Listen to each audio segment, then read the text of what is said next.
Good morning. It's Saturday, guys, and I'm up with my Sammys.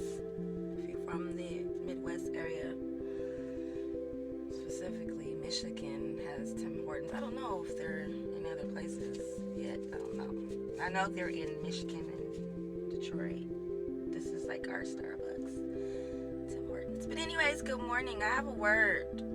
Here's a word from the spiritual stripper. First of all, for those of you that are new to my page, yes, I'm a stripper. I'm retiring. I shouldn't probably even call myself that anymore, because I dance like twice a month. And that's because somebody with the big bags, like, I'm kind of want to see you, sweetie. I got some money for you. And I'm like, okay. I got them kind. They old and shit. Some of my customers that died had strokes, and they be like, I'm not gonna be there for a while, but here's $4,000 because I can't come see you. Like, it's hard to quit when you got it like that. I'm just saying. But anyways, that's not what I came on here for. I just wanted to let you know a little bit about my personality, who I am, and things like that. You know what I'm saying? But I did come on here for this because it's a note to self, and I needed to record this because I'm thinking it in my mind. But later on, I might need to watch it again, and I might need to share this with y'all. Maybe that's why I can hear it so tough in my mind. Like, I'm trying to think and sing, and I can't hear nothing but this. And this is what I'm hearing today. Because what I do is I start my morning. Whether you may think when I walk around my neighborhood or get in my car, sometimes I don't turn the radio on. And sometimes I just be in this motherfucker talking. The people in the car next to me might be like, I hope she's on the phone. I be talking to God, okay? Like, out loud, not just in my head. I don't really give a fuck. You know what I'm saying? But anyhow, I say that to say, as I had that conversation with God this morning, like, God, I want to have a great day with no frustration, no, anger, nothing in the way, alignment, and blah, blah, blah, blah, blah, You know what I heard back? And I believe that I keep getting confirmation that what I'm hearing, it's not my voice. And the way I get the confirmation is because God makes other people say it. Like, I'll go to the store and a random white lady will be like, blah, blah, blah, blah, blah, and like the exact words that I heard in my head. And I'll be like, what the? So I got an example of that, okay? That the way, for those of you that think intuition is real, and it's real, and you doubt it sometimes, I've been doubting mine. And the way that God confirms it is like with the little things. So one day I was going to the store to get me a blunt. I have a corner store, and I walk. I take the exact change because I don't want people asking me for money, the people that hang around in the store. So that day I heard God say, take an extra dollar, because, and mind you, where I'm from in LA, we say soda, but in my head I heard, take an extra dollar because someone's going to need a pop. And so I just did. And I know I buy the same blunts every day. I know exactly how much they cost.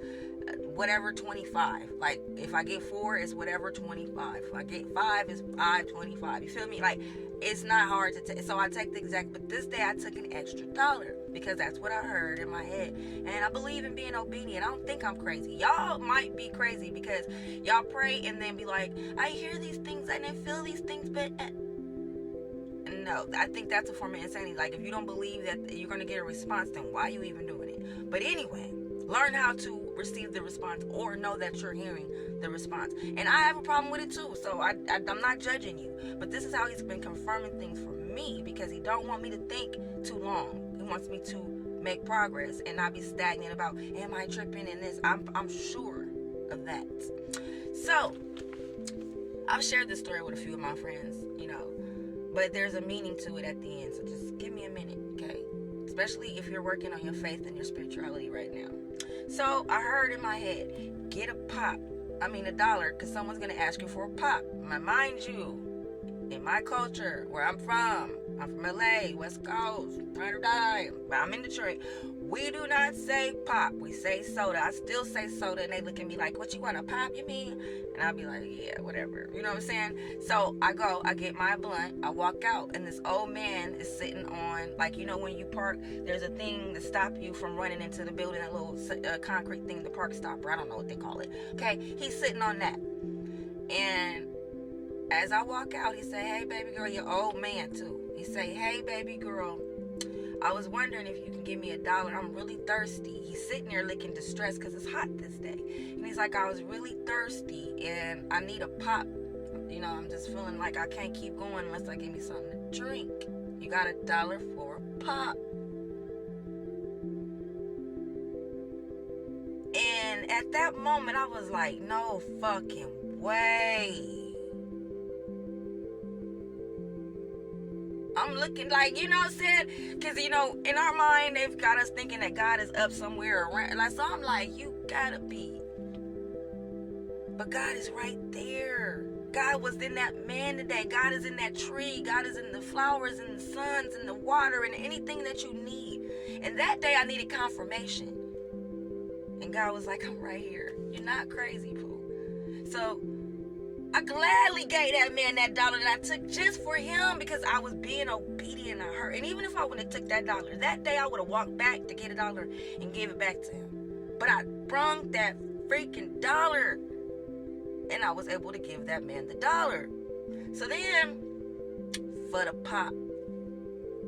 So then, after that, me giving him the $1, he's so grateful, "Thank you, sweetheart." He about 80, close to pushing it, if he not already, "Thank you, sweetheart.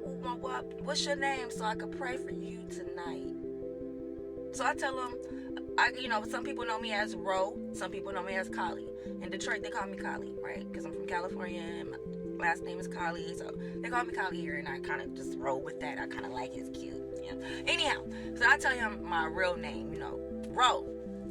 And he goes, "Oh, ain't that something? My favorite girl in the world name is Ro.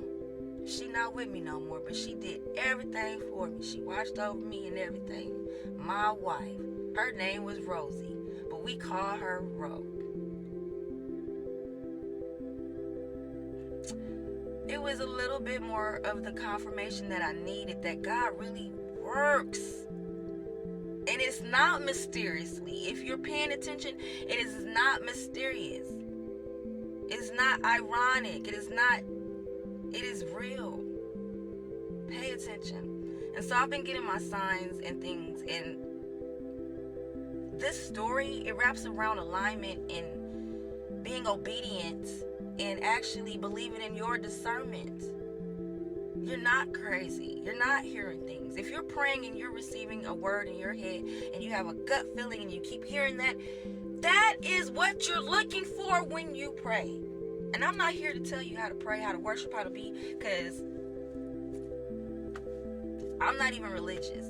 But I know that there's an energy that is with me that is giving me everything. So I don't have to force nothing. This is not the forcing season for me.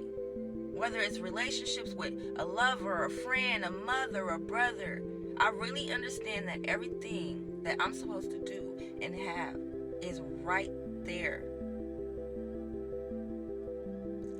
And I just wanted to share that with y'all today. There's so much more I have to share with y'all, but this is my test to money. The alignment and the guides and the energies and the whatever you call it, the Holy Ghost, whatever you consider, it's like it's right in my passenger seat, like with me every day, literally. It's my navigation, and it's the reason why I'm blessed. And so, yeah, this is not the forcing season. Is you riding? Is you rolling? Is you not?